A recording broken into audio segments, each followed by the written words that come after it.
के तपाईले दिएको मत जनता कोरोनामा मर्दै गर्दा बालुवाटारमा सत्ताको लडाई गर्नका लागि थियो? तपाईले दिएको मत त्यसको लागि थिएन। तर कमरेडहरूलाई जनताको बारेमा चिन्ता भएन, जनताको बारेमा चासो भएन। अनि आज त्यो द्वन्द्व हुँदै आज कम्युनिस्ट पार्टी विभाजनको मोडमा पुग्यो। संसद विघटनको अवस्थामा प्रधानमन्त्रीजीले देशलाई पुर्याउनु। यो बेलामा कसैलाई लाग्ला कि कमरेड केपी ओलीले घेराबन्दीमा परेर संसद विघटन गरे भन्दै गर्दा कमरेड केपी ओली पहिलो दोषी, कमरेड केपी ओली दोस्रो दोषी, कमरेड केपी ओली तेस्रो दोषी होइन। कमरेड केपी ओली सबैभन्दा महान दोषी, मुख्य दोषी। यो देशको शासन सत्ता चलाएर कमरेड केपी ओली होइन, बोलीका रूपमा मात्रै परिचय बनाउनु भयो, बोल्न मात्रै जान्नुभयो। जान्दछु म पनि झापाको भएको नाताले विश्वप्रकाश शर्मा पनि झापाकै मान्छे हो। झापाको कुन गाउँमा उखानको बोट कहाँनिर छ भन्ने कुरो मैले पनि जानौला, तर बोलेर मात्रै हुँदैन। यो दुर्घटनाको पहिलो दोषी कमरेड केपी ओली हो। यसको दोस्रो दोषी कमरेड पुष्पकमल दाहाल उर्फ प्रचण्ड हो र तेस्रो दोषी भनेको यही क्षेत्रबाट निर्वाचित भएका कमरेड माधव नेपाल हो। उहाँहरू कसैले पनि दोषबाट मुक्ति भन्ने कुरालाई नसोच्नलाई म अपिल र आग्रह गर्न चाहन्छु। जब स्वास्थ्य सामग्रीमा सम्म भ्रष्टाचार भयो, हामीले निर्णय गरेर भन्यौं कि कमरेड केपी ओलीको सरकारले शासन गर्ने नैतिक र राजनैतिक आधार गुमाइसकेको छ। तपाईहरुलाई लाग्ला कांग्रेसले भन्यो तर हटाएन किन? कांग्रेससँग हटाउने गणित थिएन। जनताको सपना र शासकको सनकको बीचमा द्वन्द्व छ। यो बेलामा कोरोनाले मानिस यतै मरेको बेला उतै मरेको बेला, जनता कोरोनाले मरेर सेतो कात्रो बेरिरहेको बेला तपाईको मेरो देशको शासकलाई रातो झण्डा फहराउँदै भोट माग्न जाने जाँगर चल्यो। नेपाली कांग्रेस पार्टी प्रतिपक्षी दल कोरोनामा के गर्ला सरकारले भनेर बसेन। कांग्रेसले सबैभन्दा पहिले निर्णय गर्यो सरकारमा को छ मुख्य कुरा होइन। यो बेलामा नेपाली जनताको जीवन खतरामा छ, त्यसैले कांग्रेसले आफ्नो फन्डबाट पैसा निकाल्नुपर्छ, सरकारलाई लगेर सघाउनुपर्छ।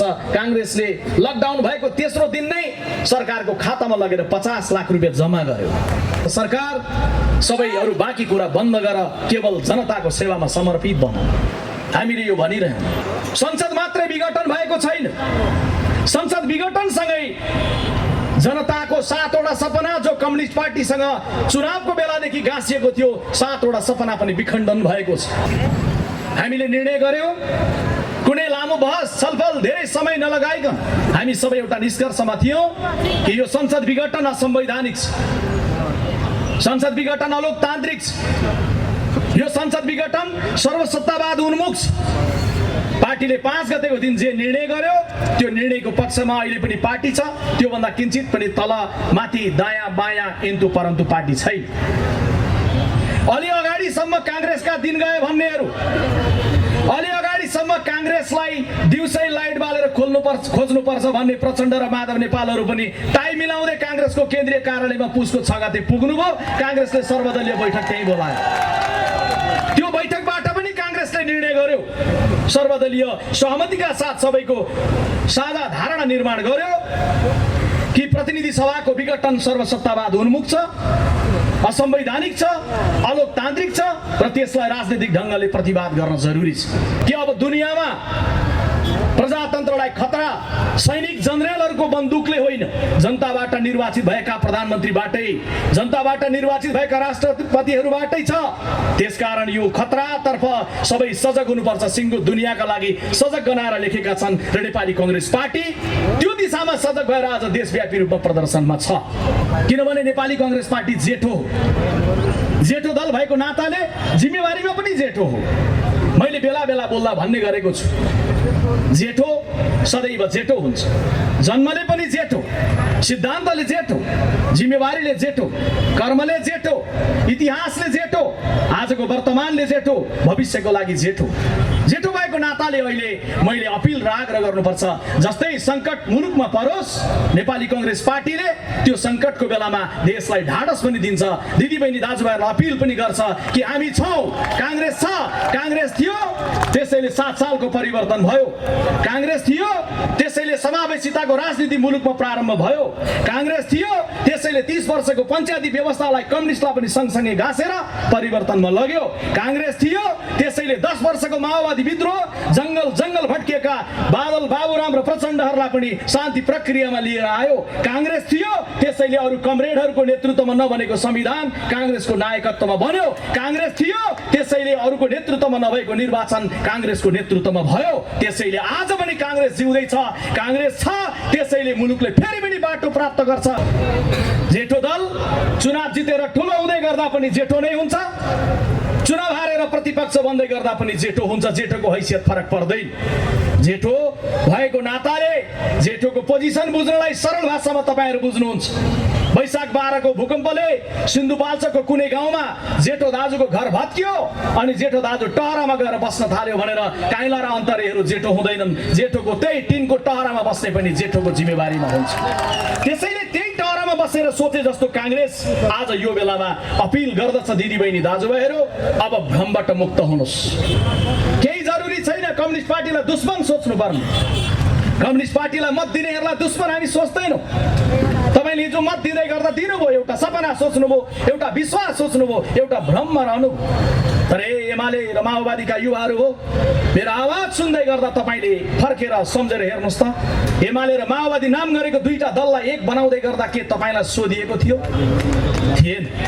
आज यो जे अवस्था आएको छ, यो अवस्था आउँछ भन्ने कुरो धेरै टाढाबाट दूरबीन लगाएर हेरेन होला, तर हामीलाई थाहा थियो कम्युनिस्ट पार्टीको नेतृत्वमा यो अवस्था आउँछ।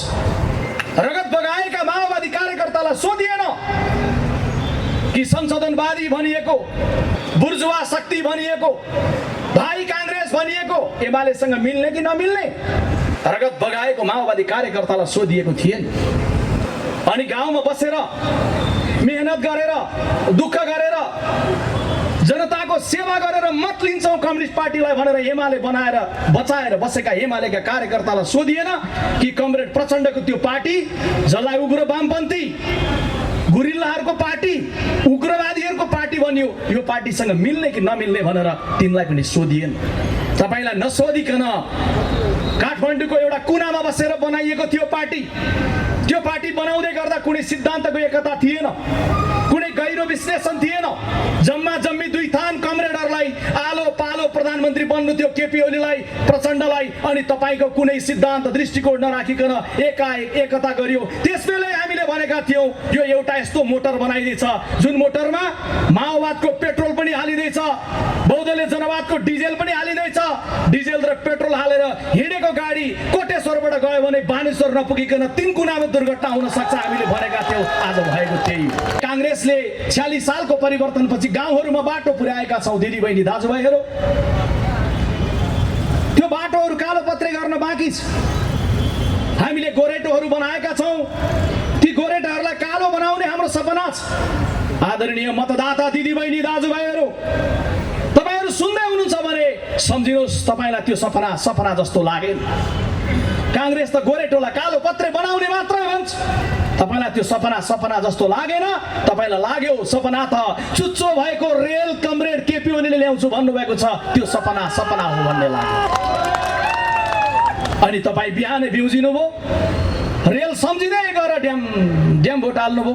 आज तपाईको रेलको सपना दुर्घटित भएको छ। रुख चिन्हमा मतदान गर्नुहोस्, कांग्रेसलाई विजयी बनाउनुहोस्। हामी पानीको धारा खडा गर्छौं। तपाईलाई त्यो सपना जस्तो लागेन। तपाईलाई लाग्यो पानीको धारा के सपना? पानी त पानी, हिन्द महासागरको पानी माथि जहाज माथि झण्डा फहराउने सपना जस्तो लाग्यो। एक बिहानको खाना पाक्नका लागि पनि संयम चाहिन्छ, धैर्यता चाहिन्छ। भात केले बन्छ भन्यो भने धेरैले भनिदिनुहुन्छ आरामले, चामलले बन्छ। दुनियाँमा कहीँ पनि चामल मात्रै भात बन्दैन। भात बन्नका लागि पनि भाँडो, पानी, आगो र चामल चारवटा कुरो चाहिन्छ। चामल त्यत्तिकै भात बन्दैन, पहिला भाँडोमा हाल्नुपर्छ। त्यो भाँडोमा हालिसकेपछि भाँडो र चामलको भेट भएर भात बन्दैन। भाँडो र चामलसँग अलिकति पानी पनि हाल्नुपर्छ।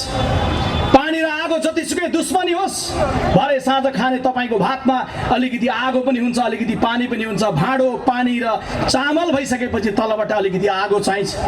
अनि भाँडो, पानी, चामल र आगो भएर मात्रै भात बन्दैन है दिदीबहिनी दाजुभाइहरू। एउटा ढङ्ग भएको मान्छे, तलबाट ठिक्कको आगो लगाउने मान्छे पनि चाहिन्छ।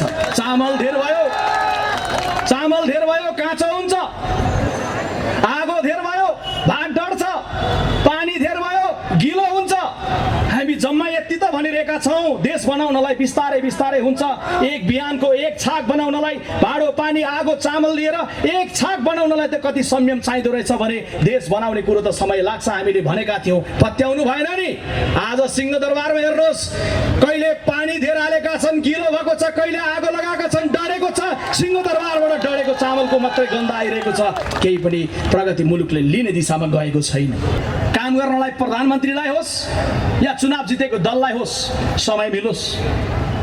हामीले त्यसैले संविधानमा निदो गर्यौं कि 2 वर्षसम्म प्रधानमन्त्री बनेको कसैका विरुद्ध अविश्वासको प्रस्ताव ल्याउन पाइन्न। एक, दोस्रो, प्रस्ताव जब 2 वर्ष पूरा भएपछि ल्याउँदै गर्दा वैकल्पिक प्रधानमन्त्री उल्लेख गरेर ल्याउने। 2, तेस्रो, अविश्वास प्रस्ताव एकचोटि आइसकेपछि फेरि 1 वर्षसम्म ल्याउन नपाउने। तेस्रो अनि चौथो, जबसम्म संसदले विकल्प दिन सक्छ, विकल्प दिँदै गर्दाखेरि संसद विघटन नहुने, संसदले विकल्प दिँदै गर्दासम्म संसदले काम गर्न पाउने। आज विकल्पको खोजी गरियो कि गरिएन? जनतालाई सपना देखाएर मत लिएर, जनताबाट बहुमत लिएर, अझै बहुमत मात्र होइन, 2/3 झन्डैको बहुमत लिएर, हे सम्माननीय प्रधानमन्त्रीज्यू, जनतालाई दिएर बनाइएको थियो संसद आज कहाँ छ? हामी त्यो संसद खोज्नलाई यहाँ सडकमा आएका छौँ। प्रधानमन्त्रीज्यू, पार्टीभित्रको द्वन्द्वले विघटन गर्ने। आगामी दिनमा काङ्ग्रेसले बहुमत लिएर आउँछ अनि फेरि काङ्ग्रेसको द्वन्द्वले हामी विघटन गरौँ, फेरि कम्युनिस्ट पार्टीको बहुमत आउला, विघटन गरौँ। यो देशमा वर्षै पछि चुनाव, यो देशमा गर्नुपर्ने अरू कर्म केही छैन। बालुवाटारमा लडाई गर्दै गर्दा ख्याल भयो कि भएन? खाडीको मुलुकमा 50 डिग्री सेल्सियसमा कसरी युवकहरू काम गरेर बसिरहेका छन्, सम्झना भयो कि भएन? महोदय, मञ्चमा आसीन मैले सम्मान गर्नुपर्ने, आदर गर्नुपर्ने यस क्षेत्रका सबै आदरणीय नेतृत्ववर्ग, परपरबाट यो आवाज सुनिरहनु भएका सबै आदरणीय दिदीबहिनी दाजुभाइहरू, समारोहमा सहभागी साथीहरू, पत्रकार मित्रहरू, सबैलाई म हार्दिक सम्मान गर्न चाहन्छु, हार्दिक अभिवादन गर्न चाहन्छु। कोटेश्वरको यो चोकमा उभिएर जय नेपालको न्यानो अभिवादन गर्न चाहन्छु। जय नेपाल। आज देशभरि नै 165 निर्वाचन क्षेत्रमा यसरी नै प्रदर्शन भएको छ। सम्भवतः म पार्टीको पेजबाट हेर्दै थिएँ, अरू पेजहरूबाट पनि हेर्दै थिएँ, देशको धेरै ठाउँको सभाहरू सकिएको छ र करिब करिब अन्तिममा सायद हामी कोटेश्वरमा छौँ। यो बेलामा म तपाईँहरूले जानेकै अभिव्यक्ति स्मरण गर्छु। जनताको सपना र शासकको सनकको बीचमा द्वन्द्व छ। यो बेलामा जनताले देखेको एउटा सपना थियो र त्यो सपना छ। जनताले देखेको सपना र शासकको सनकको बीचमा द्वन्द्व भयो। कोरोनाले मानिस यतै मरेको बेला, उतै मरेको बेला, जनता कोरोनाले मरेर सेतो कात्रो बेरिरहेको बेला तपाईँको मेरो देशको शासकलाई रातो झण्डा फहराउँदै भोट माग्न जाने जाँगर चल्यो। आज यो बेलामा नेपाली कांग्रेस पार्टीले देशभरि प्रदर्शन गर्दै गर्दाखेरि पसलमा रहनुभएका आदरणीय दिदीबहिनी दाजुभाइहरू, कोटेश्वरको यत्र तत्र जसले सुनिरहनु भएको छ म जान्दछु, तपाईहरुको पसल चलाउने कुरामा, यात्रा गर्ने कुरामा, प्रहरीका साथीहरूले सुरक्षा व्यवस्थापन गर्ने कुरामा हाम्रो सभाले केही न केही असर पक्कै परेको छ। त्यसको लागि देशभरिकै प्रदर्शनमा भएको कहीँ पनि कुनै पनि असर परेको छ, स्वाभाविक छ। ती सबै असरप्रति हामी क्षमा चाहन्छौँ। तर कोटेश्वरका दिदीबहिनी दाजुभाइहरू जो पसल चलाइरहनु भएको छ उहाँहरू पनि जान्नुहुन्छ अनि दर्जनौं फेसबुक पेजहरूबाट स्वदेश विदेशबाट हेरिरहनु भएकाहरू जान्नुहुन्छ कि आज कांग्रेस थियो जिम्मेवार ढंगले कोटेश्वरमा शालीन ढंगले शान्तपूर्ण ढंगले प्रदर्शन गरिरहेको छ, कोटेश्वरमा बोलिरहेको छ, कोटेश्वरमा जलिरहेको छैन, कोटेश्वरमा कुनै तोडफोड भइरहेको छैन। देशमा कहीँ पनि शान्तिपूर्ण ढंगले प्रदर्शन हुँदै गर्दा कहीँ पनि कांग्रेस जस्तो शालीन ढंगको प्रदर्शन भएको कारण कहीँ पनि कुनै पनि प्रकारको दुर्घटना हुने खालको, तोडफोड हुने खालको, आगलागी हुने खालको घटना नभइकन आज शान्तिपूर्ण ढंगको प्रदर्शन गरिरहेको छ। यो हाम्रो शक्ति पनि हो, यो हाम्रो पहिचान पनि हो। कतिपयले यसलाई कमजोर भन्नु होला, तर यो जिम्मेवार प्रतिपक्षको एउटा जिम्मेवार शैली पनि हो। हामी जान्दछौँ कोरोनाको कारण मानिस मरिरहेको बेलामा हजारौंको देशव्यापी रूपमा प्रदर्शन कसैको पनि चाहना होइन। सरकारले अपिल गर्यो, कोरोना आएको छ, लकडाउनमा बसौँ। दिदी बहिनी दाजुभाइहरू, यो कोटेश्वर ठप्प थियो। तपाईँ प्रत्येक साथी घरमा बस्नुभयो कैदी जस्तै। आकाशमा चरा उडिरह्यो, मनहरू हाम्रा उडिरहे, तर हामी घरभित्र बसिरह्यौँ चुपचापसँग। किनभने कोरोनासँग लड्नु थियो, सरकारलाई सघाउनु थियो। अलि अगाडिसम्म त्यसरी हामी बस्यौँ। नेपाली कांग्रेस पार्टी प्रतिपक्षी दल कोरोनामा के गर्ला सरकारले भनेर बसेन। कांग्रेसले सबैभन्दा पहिले निर्णय गर्यो, सरकारमा को छ मुख्य कुरा होइन, यो बेलामा नेपाली जनताको जीवन खतरामा छ, त्यसैले कांग्रेसले आफ्नो फन्डबाट पैसा निकाल्नुपर्छ, सरकारलाई लगेर सघाउनुपर्छ। कांग्रेसले लकडाउन भएको तेस्रो दिन नै सरकारको खातामा लगेर 50 लाख रुपियाँ जम्मा गर्यो। प्रश्न 50 लाख ठुलो रकम होइन, तर एउटा संस्कृति हो त्यो, एउटा सन्देश हो त्यो। जब संकट हुन्छ, संकटको बेलामा सबै एक हुनुपर्छ। हामीले अपिल गर्यौं, अपिल गरेर भन्यौं कि सरकारमा सँगै नरहेर पनि संकटमा सँगै लड्न सकिन्छ। सरकार हामीले तिमीले दिएको अपिल बमोजिम देशभरिका पार्टीका साथीहरूलाई, नेपाली दिदीबहिनी दाजुभाइहरूलाई घर घरमा बस्नलाई अपिल पनि गरिरहेका छौं अनि सरकारको खातामा पैसा जम्मा गरेर हामी भनिरहेका छौं कि सरकारलाई सबैले सघाउँ। एउटा त्यो बेला थियो। हामीले अपिल गरिरह्यौं, स्वास्थ्य कर्मीहरूसँग स्वास्थ्यको सामग्री छैन, पीपीई खरिद गर। हामीले भनिरह्यौं अस्पतालहरूमा भेन्टिलेटरको अभाव छ, भेन्टिलेटर खरिद गर। हामीले भनिरह्यौं राहतको लागि मानिसहरूलाई संकट भइरहेको छ, बिहान काम गरेर दिनभरि काम गरेर बेलुका के खाने भन्ने श्रमजीवीलाई अप्ठ्यारो परिरहेको छ। सरकार सबै अरू बाँकी कुरा बन्द गर, केवल जनताको सेवामा समर्पित बन। हामीले यो भनिरह्यौं। दिदीबहिनी दाजुभाइहरू, सरकार त्यो बेलामा के गर्दै थियो?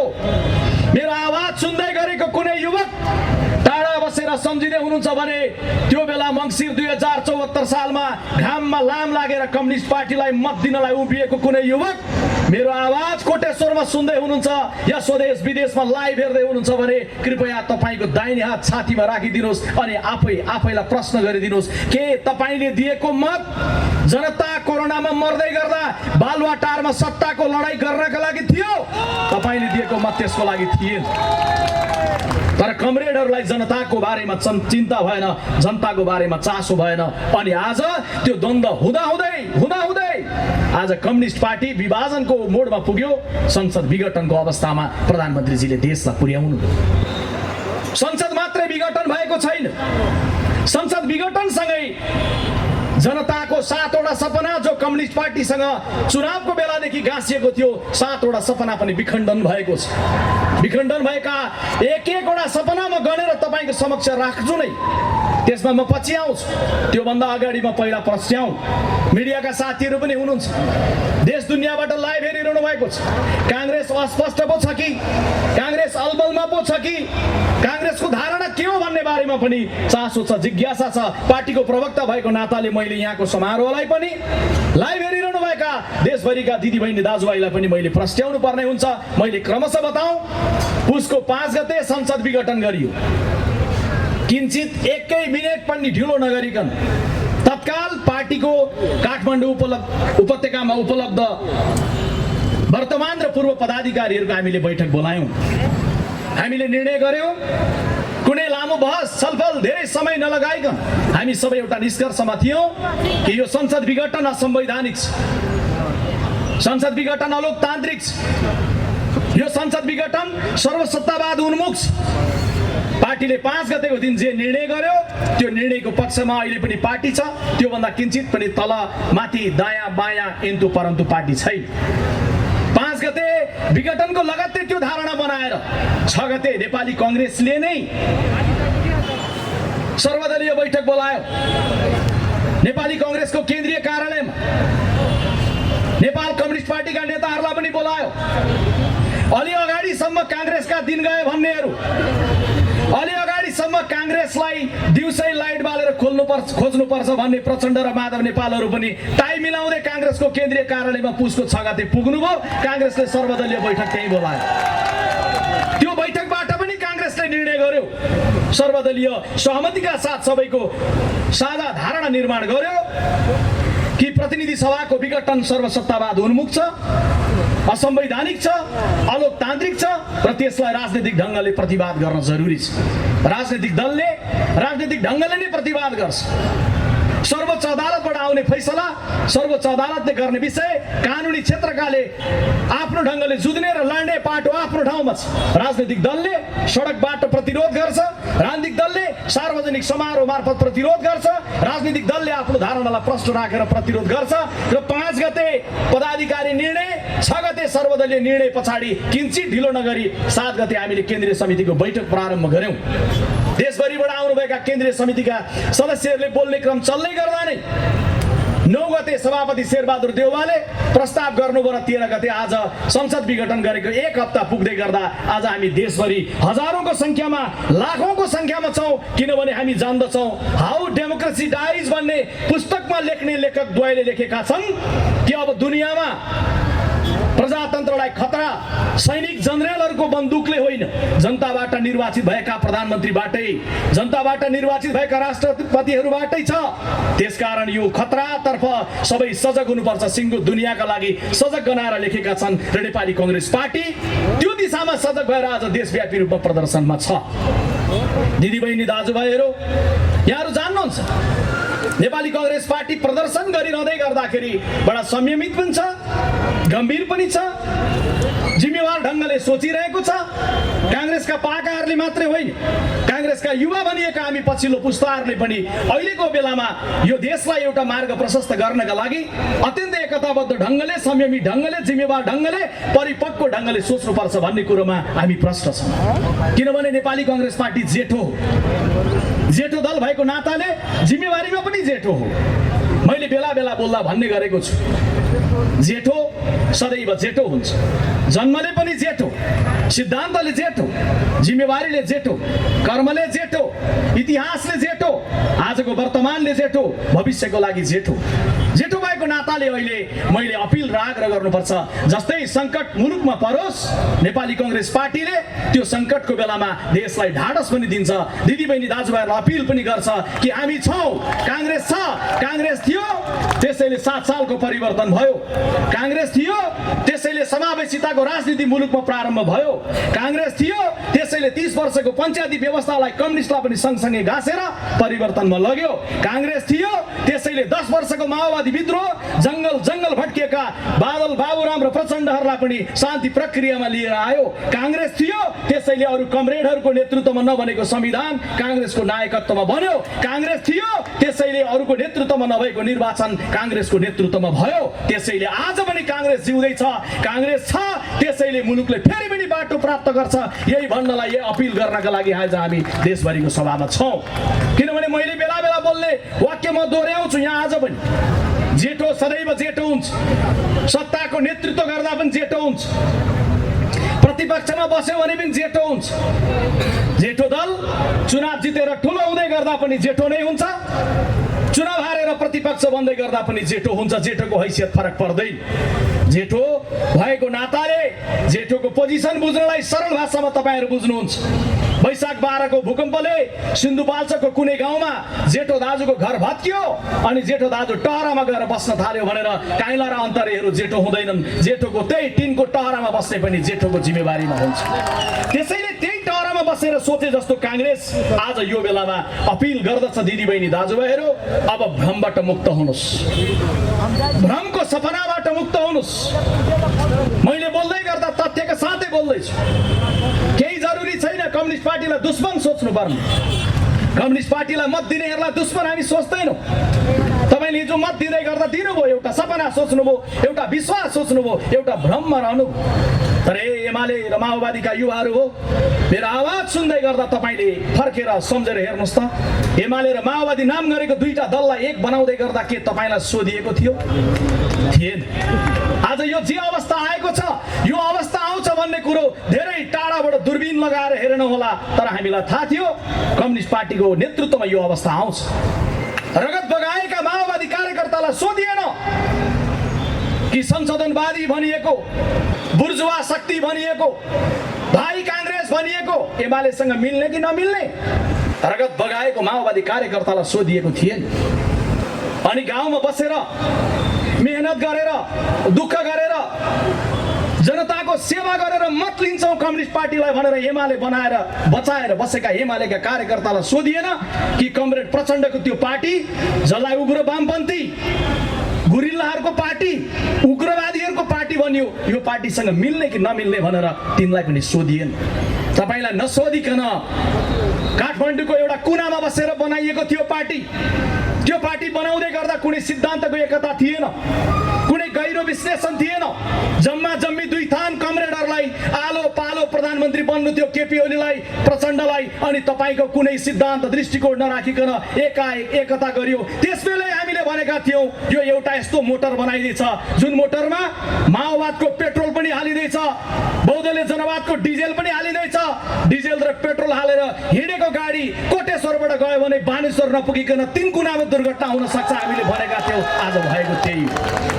त्यसैले यो जे हुनु थियो यो हुनु नै यही थियो। त्यसैले दिदीबहिनी दाजुभाइहरू यो बेलामा आउँदै गर्दाखेरि हामी तीनटा परिदृश्यमा जाउँ। म तपाईँलाई तीनटा परिदृश्य सम्झाउँछु।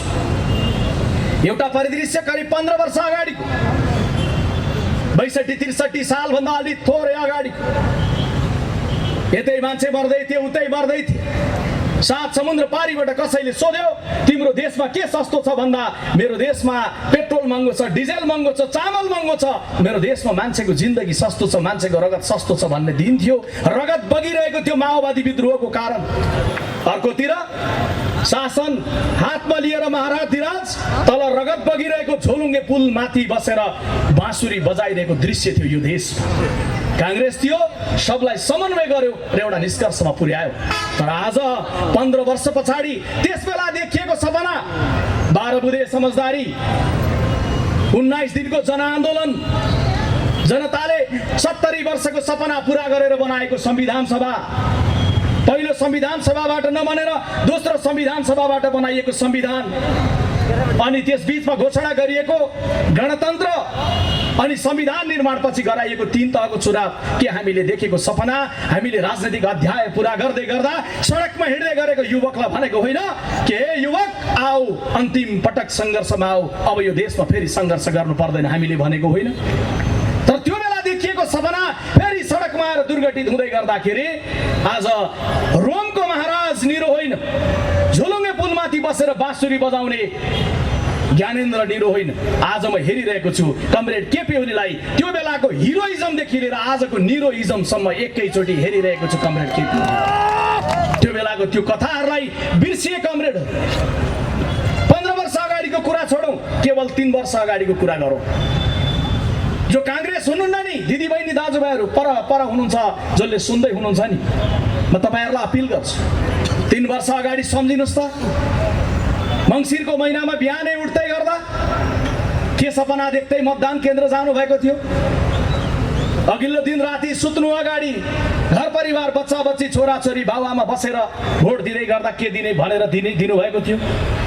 कि यो देश कसैले बनाए? कम्युनिस्ट पार्टीले बनाउँछ। यो देशमा कोहीले केही गरेन, कसैले केही गर्छ, कमरेड केपी ओलीले गर्नुहुन्छ। चुनावको बेलाको त्यो सपनाहरू सम्झिनुहोस् अनि यो 3 वर्षको समीक्षा गर्नुहोस्। यो 3 वर्षको समीक्षा गर्दै गर्दा तपाईँ के पाउनुहुन्छ? हामीले त त्यस बेला भनेका थियौँ कि हामीले काङ्ग्रेसले 46 सालको परिवर्तनपछि गाउँहरूमा बाटो पुर्याएका छौँ दिदीबहिनी दाजुभाइहरू। त्यो बाटोहरू कालोपत्रे गर्न बाँकी छ। हामीले गोरेटोहरू बनाएका छौँ, ती गोरेटोहरूलाई कालो बनाउने हाम्रो सपना छ। आदरणीय मतदाता दिदीबहिनी दाजुभाइहरू, तपाईँहरू सुन्दै हुनुहुन्छ भने सम्झिनुहोस्, तपाईँलाई त्यो सपना जस्तो लागेन। काङ्ग्रेस त गोरेटोलाई कालो पत्रे बनाउने मात्रै भन्छ। तपाईँलाई त्यो सपना जस्तो लागेन। तपाईँलाई लाग्यो सपना त चुच्चो भएको रेल कमरेड केपी ओलीले ल्याउँछु भन्नुभएको छ, त्यो सपना हो भन्ने लाग्यो। अनि तपाईँ बिहानै बिउजिनु भयो। रेल सम्झिँदै गएर ड्याम भोट हाल्नुभयो। आज तपाईँको रेलको सपना दुर्घटित भएको छ। हामीले त त्यस बेला भन्यौँ 46 सालको परिवर्तन अगाडि यो देशमा 40% मान्छेको आँगनमा पानी पुगेको थियो। काङ्ग्रेसले नेतृत्व गरेको यो 20-25 वर्षको कालखण्डमा कहिले काङ्ग्रेसको नीतिले, कहिले कम्युनिस्ट आए पनि काङ्ग्रेसको नीति, कहिले काङ्ग्रेसको नेतृत्वले 80-85% मान्छेको घरको आँगनमा पानीको धारा पुग्यो। 15-16-17% मान्छेको घरमा पानीको धारा पुग्न बाँकी छ। आदरणीय दिदीबहिनी दाजुभाइहरू, रुख चिन्हमा मतदान गर्नुहोस्, काङ्ग्रेसलाई विजयी बनाउनुहोस्। हामी पानीको धारा खडा गर्छौँ। तपाईँलाई त्यो सपना जस्तो लागेन? तपाईँलाई लाग्यो पानीको धारा के सपना? पानी त पानी, हिन्द महासागरको पानी माथि, जहाजमाथि झन्डा फहराउने सपना जस्तो लाग्यो। दिदीबहिनी दाजुभाइहरू, आज यहाँ उभिएर गणेशमान सिंहलाई सम्झिन्छौँ हामी।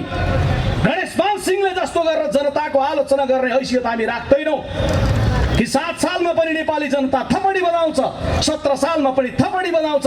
गणेशमान सिंहले जनताको आलोचना गर्ने साहस राख्नुहुन्थ्यो, हामी त्यसरी साहस राख्दैनौँ। तर हामी भन्न चाहिँ सत्य, गणेशमानजीका पार्टीका कार्यकर्ता हौँ भनिरहँदै गर्दा, हे दिदीबहिनी दाजुभाइहरू हो, तपाईँले त्यो बेला दिएको मत, त्यो बेला देखेको सपना, काङ्ग्रेसको सपना जस्तो लागेन। आज तपाईँले कम्युनिस्टले त्यो मुलुकलाई काया पलट गर्छन् भनेर देखेको सपना जस्तो लाग्यो। सपना कस्तो रहेछ? सपनाबाट बिउजिनुहोस् भन्न चाहिँ हामी सक्छौँ। त्यो भ्रमबाट मुक्त हुनुहोस्, त्यो चाहिँ हामी भन्न सक्छौँ। त्यसैले दिदीबहिनी दाजुभाइहरू, यो बेलामा तपाईँ आउँदै गर्दा तपाईँले पाउनुभयो कि त्यो वास्तविक सपना होइन रहेछ। जिम्मेवार बाटो, जिम्मेवार ढङ्गले हिँड्ने कुरा सत्य कुरो रहेछ। किनभने जान्नुहुन्छ, एक बिहानको खाना पाक्नका लागि पनि संयम चाहिन्छ, धैर्यता चाहिन्छ। भात केले बन्छ भन्यो भने धेरैले भनिदिनुहुन्छ आराम, चामलले बन्छ। दुनियाँमा कहीँ पनि चामल मात्रै भात बन्दैन। भात बन्नका लागि पनि भाँडो, पानी, आगो र चामल, 4वटा कुरो चाहिन्छ। चामल त्यत्तिकै भात बन्दैन, पहिला भाँडोमा हाल्नुपर्छ। त्यो भाँडोमा हालिसकेपछि भाँडो र चामलको भेट भएर भात बन्दैन। भाँडो र चामलसँग अलिकति पानी पनि हाल्नुपर्छ। पानी र आगो जतिसुकै दुश्मनी होस्, भरे साँझ खाने तपाईँको भातमा अलिकति आगो पनि हुन्छ, अलिकति पानी पनि हुन्छ। भाँडो, पानी र चामल भइसकेपछि तलबाट अलिकति आगो चाहिन्छ। अनि भाँडो, पानी, चामल र आगो भएर मात्रै भात बन्दैन है दिदीबहिनी दाजुभाइहरू। एउटा ढङ्ग भएको मान्छे, तलबाट ठिक्कको आगो लगाउने मान्छे पनि चाहिन्छ। चामल धेर भयो काँचो हुन्छ, आगो धेर भयो भात डढ्छ, पानी धेर भयो गिलो हुन्छ। हामी जम्मा यति त भनिरहेका छौँ, देश बनाउनलाई बिस्तारै हुन्छ। एक बिहानको एक छाक बनाउनलाई भाँडो, पानी, आगो, चामल लिएर एक छाक बनाउनलाई त कति संयम चाहिँदो रहेछ भने देश बनाउने कुरो त समय लाग्छ। हामीले भनेका थियौँ, पत्याउनु भएन नि। आज सिंहदरबारमा हेर्नुहोस्, कहिले पानी धेर हालेका छन्, गिलो भएको छ, कहिले आगो लगाएका छन्, डढेको छ। सिंहदरबारबाट डढेको चामलको मात्रै गन्ध आइरहेको छ। केही पनि प्रगति मुलुकले लिने दिशामा गएको छैन। हामीले भन्यौँ कि यो देश नबन्नुको पछिल्तिर अस्थिरता कारण हो। हामी पनि दोषी थियौँ। काङ्ग्रेसको प्रवक्ता कोटेश्वरको चोकमा उभिएर काङ्ग्रेसले विगतमा शासन गर्दै गर्दा हामीले कमी कमजोरी गर्दै गरेनौँ म भन्दिनँ। हामी जिम्मेवार ढङ्गले विगतमा शासन गर्दा हामीले गरेका कमजोरीको पनि समीक्षा गरिरहेका छौँ। एउटा जिम्मेवार राजनीतिक दलले 21औं शताब्दीमा जनताका सामुन्ने उभिएर बोल्दै गर्दा हामीभन्दा जनता चेतनशील छन्, हामीभन्दा पछिल्लो पुस्ता योग्य छन्, प्रविधिको जमाना छ, युवकहरू सबै बुझ्दछन् भन्ने हिसाबले हामी बोल्दछौँ।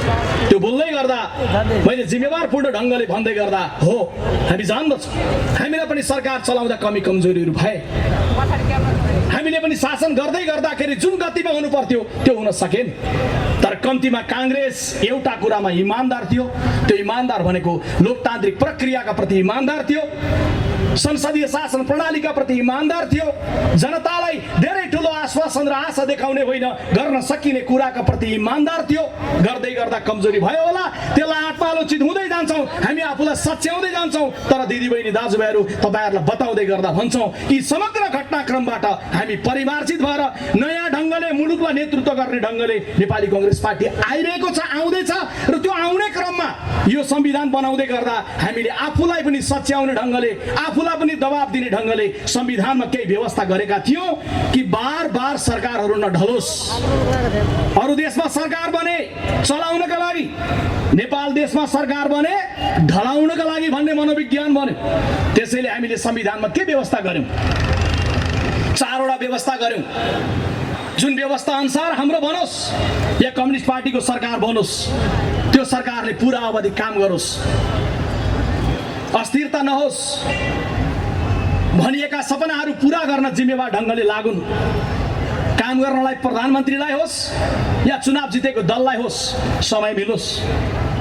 हामीले त्यसैले संविधानमा निदो गर्यौँ कि 2 वर्षसम्म प्रधानमन्त्री बनेको कसैका विरुद्ध अविश्वासको प्रस्ताव ल्याउन पाइन्न। 1। दोस्रो, प्रस्ताव जब 2 वर्ष पुरा भएपछि ल्याउँदै गर्दा वैकल्पिक प्रधानमन्त्री उल्लेख गरेर ल्याउने। 2।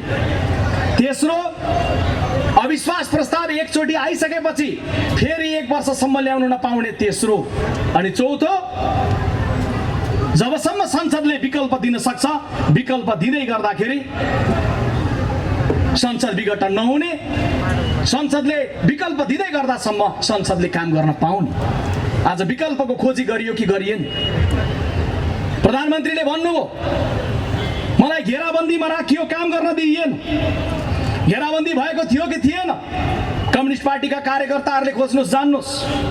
भएको थियो र काम गर्न दिइएको थिएन भने आदरणीय दिदीबहिनी दाजुभाइहरू, तपाईँले काङ्ग्रेसलाई प्रतिपक्ष बनाउनु भएको थियो। एकपटक साँझ आफै सोचिदिनुहोस्, के यो 3 वर्षको अवधिमा काङ्ग्रेसले काम गर्न नदिएको हो? काङ्ग्रेस कोटेश्वरको चोकमा समस्या गर्यो होला सभा गर्दै गर्दा। मलाई भनिदिनुहोस्, हे कोटेश्वरमा पसल चलाउने दिदीबहिनी दाजुभाइहरू, कोरोनाको कारण कोटेश्वर बन्द भएको भन्दा बाहेक के प्रतिपक्षी दलले 1 दिन मात्रै पनि तपाईँको पसल बन्द गर्नुहोस् भन्दै कोटेश्वर बन्दको अपिल गर्दै आयो?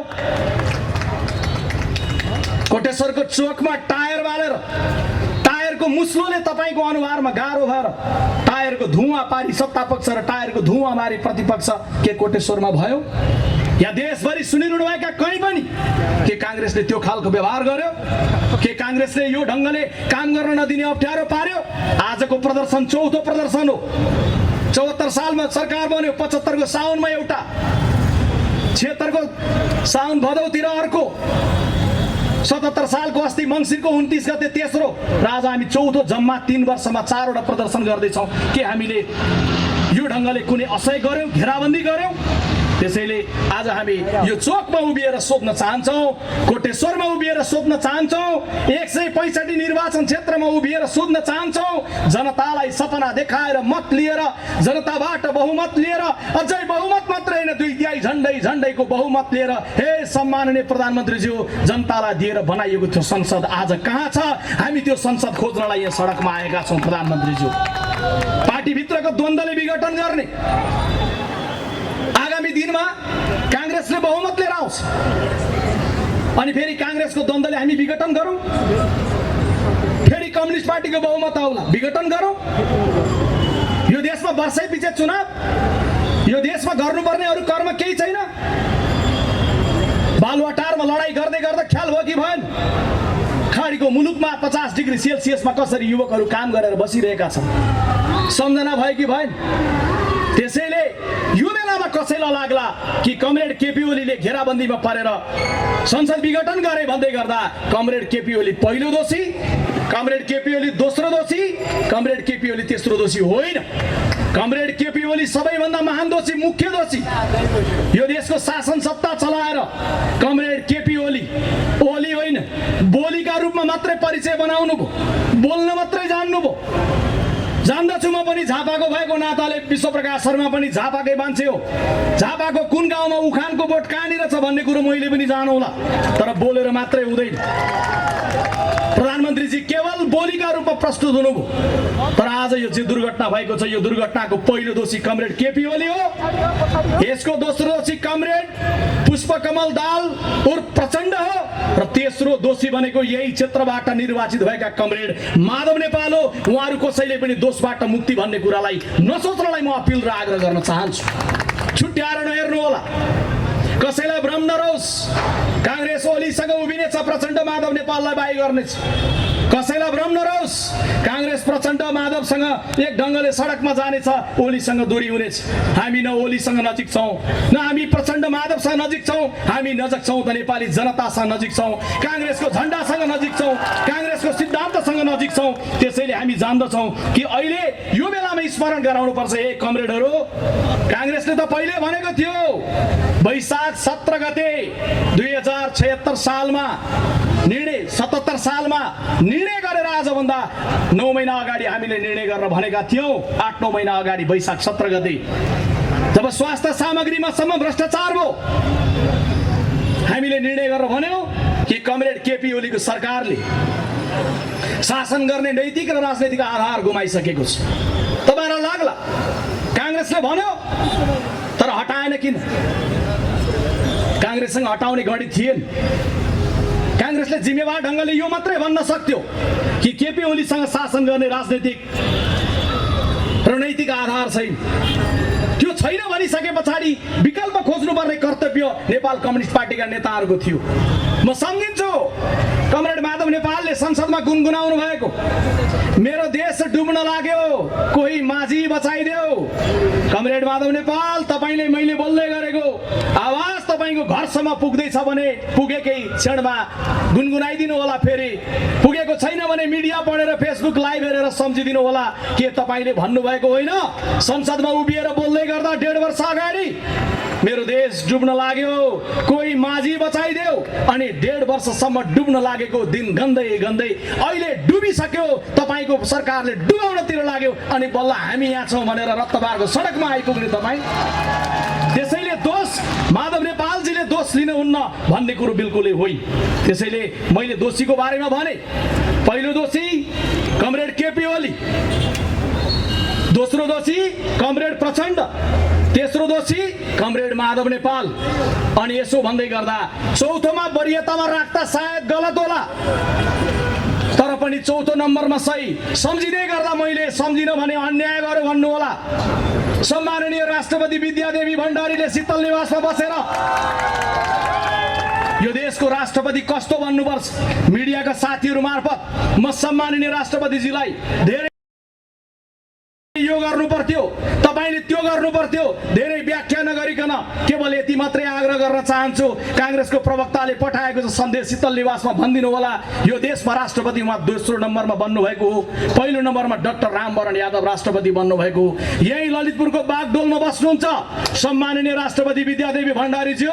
यो देशको संवैधानिक राष्ट्रपति भएर कस्तो काम गर्नुपर्छ भन्ने कुरा ज्ञान लिनका लागि डाक्टर रामवरण यादवसँग ट्युसन पढ्ने काम गर्नुहोला। उहाँसँग ट्युसन पढ्यो भने थाहा हुन्छ राष्ट्रपतिले प्रतिकूलतामा के गर्नुपर्छ। डाक्टर रामवरण यादवले राजनीतिक नेताहरू भेट्नु भएन होइन, भेट्नु, संविधान बनाउने बेलामा दलहरूको झगडा भएपछि भेट्नु, चिया खुवाएर भेट्नु, दही चिउरा खुवाएर भेट्नु, केवल यति भन्नु कि म त एउटा संवैधानिक राष्ट्रपति हुँ, मेरो कर्तव्य तपाईँहरूलाई मिल्नुहोस् भन्ने। उहाँले एउटा समारोहमा चितवनमा उभिएर बोल्दा भन्नुभयो, म 2टा हात जोडेर अपिल गर्छु मेरो देशका नेताहरूलाई कि देश यस्तो अवस्थामा छ, संविधान एक भएर बनाइदिनुहोस्। आज एउटा राष्ट्रपति, त्यो खालको राष्ट्रपति यो देशले बोक्यो, आज अर्को राष्ट्रपति हामीले बोक्यौँ यो ढङ्गको। त्यो राष्ट्रपति देशलाई हलुङ्गो फुल जस्तै बोके जस्तै भएको थियो। आज यी राष्ट्रपति जनताको बुझाइमा यिनको शैली जुन छ भारी भारी अनुभूति भएको छ, शीतल निवास शीतल नभएर गरम गरम भएको अनुभूति भएको छ। त्यसैले सम्माननीय राष्ट्रपतिजीलाई फेरि पनि म त्यो अपिल र आग्रह गर्न चाहन्छु। 3 वर्ष अगाडिको चुनावमा उहाँहरूले भन्नुभएको थियो कि काङ्ग्रेसले बनाउन सकेन, हामी बनाउँदैछौँ। त्यसैले 7वटा सपना जो भङ्ग भयो, म अब संक्षिप्तमा त्यो 7वटा सपनामा आउँछु र तपाईँहरूबाट बिदा लिन चाहन्छु। दिदीबहिनी दाजुभाइहरू, पहिलो सपना समृद्धिकै भनिएको थियो, लामो व्याख्यामा नजाउँ। काठमाडौँमा बस्नेहरूले पिउनु पर्ने त मेलम्चीकै पानी हो। मलाई लागेको थियो काङ्ग्रेसले 90% काम सकेर टुङ्ग्याएर मेलम्ची छोडेर आएको 10% मात्रै बाँकी छ। कमरेड केपी ओलीले भन्नु होला, आदरणीय दिदीबहिनी दाजुभाइहरू, काङ्ग्रेसले गफ मात्रै गर्यो, मेलम्चीको पानी चाँडै आउँछ काठमाडौँमा। पानी टन्न खानु होला, मेरा विरोधीहरूले दिनमा 3 पटक नुहाए हुन्छ काङ्ग्रेसीहरूले भन्नु होला भन्ने लागेको थियो। तर कमरेडहरूको सरकार बन्यो, सपना समृद्धिको थियो। मेलम्चीमा रहेको इटालियन कम्पनी सिएमसीसँग कमिसन माग्यो, सिएमसीले बाई गरेर छोडेर गयो। मेलम्ची कहिले आउँछ टुङ्गो छैन। कमरेडहरू सडकमा बसेर समृद्धिको सपना अहिले पनि बालुवाटारमा बसेर प्रधानमन्त्रीजी भनिरहनु भएको छ। केरुङबाट रेल आउने कुरो कहाँ पुग्यो? अहिले यो समारोहमा सोध्ने बेला भएको छैन। चुनावमा अझै हामीले धेरै फाइलहरू खोलेर सोध्न बाँकी नै छ। प्याट्ट गर्दाखेरि चुलामा ग्यास आउँछ, कहाँ आइपुग्यो पाइप? अहिले सोध्ने बेला भएको छैन। चुनावको बेलामा फाइलहरू खोल्न बाँकी नै छ। तर यति मात्रै चाहिँ भनिरहन्छु दिदी बहिनी दाजुभाइहरू, कमरेड केपी ओली कम्युनिस्ट नेता भए पनि मेरो पनि नेता हो। कुन अर्थमा? मेरो देशको प्रधानमन्त्री भएको अर्थमा। मेरो पार्टीको नेता होइन होला, तर मेरो देशको प्रधानमन्त्री, तपाईँको देशको प्रधानमन्त्री, हामी सबैको प्रधानमन्त्री त प्रधानमन्त्री हो। हाम्रो देशको प्रधानमन्त्रीलाई के काम गर्ने अनुकूल वातावरण थिएन? सम्झेर हेर्नुहोस्, गिरिजाप्रसाद कोइरालाले कस्तो प्रतिकूलतामा गणतन्त्रको नेतृत्व गर्नु। यतातर्फ माओवादी लडाको क्यान्टोनमेन्टमा, अर्कातर्फ शाही सेना श्रीपेश लगाएर बसेका राजा दरबारमा। त्यस्तो बेलामा संविधान सभाको चुनाव गराएर त्यो ज्वालामुखीको बाटोबाट गणतन्त्र घोषणामा पुर्याउँदै गर्दा गिरिजाप्रसाद कोइरालालाई जुन गाह्रो थियो, के कमरेड केपी ओलीलाई त्यो गाह्रो थियो? थिएन। सुशील कोइरालाले 4वटा कम्युनिस्ट प्रधानमन्त्रीको नेतृत्वमा संविधान नबनेको बेलामा दोस्रो संविधान सभापछि नेतृत्व गरेर यता प्रचण्डलाई बाहुडीले गरेका प्रचण्डलाई, उता कमरेड केपी ओली गाँसेर संविधान जारी गर्दै गर्दा जस्तो प्रतिकूलता थियो कमरेड केपी ओलीका सामुन्ने थिएन। संविधान बनेपछि कतै मैनबत्ती बल्यो, संविधान बनेपछि कतै टायर बल्यो, मधेसमा आगो लाग्यो, मधेसमा विद्रोह भयो, 50 जति मानिसहरूको मृत्यु भयो।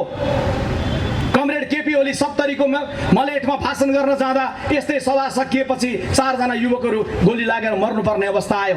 त्यो मधेसमा आगो लागेको बेलामा शेरबहादुर देउवाले मुलुकको प्रधानमन्त्री भएर मधेस र पहाड सबैलाई समन्वय गराएर 3 तहको चुनाव गराए जस्तो के कमरेड केपी ओलीका सामुन्ने त्यो प्रकारको उकालो, त्यो प्रकारको अप्ठ्यारो थियो? थिएन। उहाँका सामुन्ने हाइवेमा आएको थियो मुलुक, शान्ति भएको, संविधान बनेको, 3 तहको चुनाव भएको, वडासम्म वडा सरकारहरू बनेको। योभन्दा सुन्दर इतिहासको दिन आदरणीय दिदी बहिनी दाजुभाइ के हुन सक्थ्यो होला? यस्तो अवसर कसले पायो होला? त्यसैले एमाले र माओवादीको युवक टाढा रहेकाले फेरि पनि सम्झिदिनुहोस् त। विश्वप्रकाश काङ्ग्रेसको प्रवक्ता हो, काङ्ग्रेसको कुरा गर्दैछ, नसोच्नुहोस्। यो कुरा काङ्ग्रेसको कुरा होइन, यो कुरा देशको कुरा हो। देशले एउटा बाटो पाएको थियो, तर के गरिदिनु, कुन अवस्थामा पुर्याइदिनु? त्यसैले समृद्धिको सपना त्यो ढङ्गले उहाँले दुर्घटनामा पुर्याउनु। उहाँहरूले भन्नुभएको थियो दोस्रो सपना खण्डित कुन भयो? राष्ट्रियता बलियो हुनेछ। काङ्ग्रेसको पालामा राष्ट्रियता कमजोर भयो, तर काङ्ग्रेसले संसदमा उभिएर लिपुलेक, लिम्पियाधुरा, काला पानी सहितको नक्सा पारित गर्न काङ्ग्रेस उभिएको होइन। आज कहाँको त्यो नक्सा? कहाँ थन्काइएको छ नक्सा? हुम्लामा सीमा बिचिँदै गर्दा कहाँ हुनुहुन्छ कमरेडहरू? किन मौन हुनुहुन्छ? किन अनेक देशका दूतावासका राजदूतहरू नेपाल कम्युनिस्ट पार्टीका नेताहरूको घर घरमा चारिरहेको छन्? यो कस्तो राष्ट्रियता हो? यो कस्तो राष्ट्रवाद हो?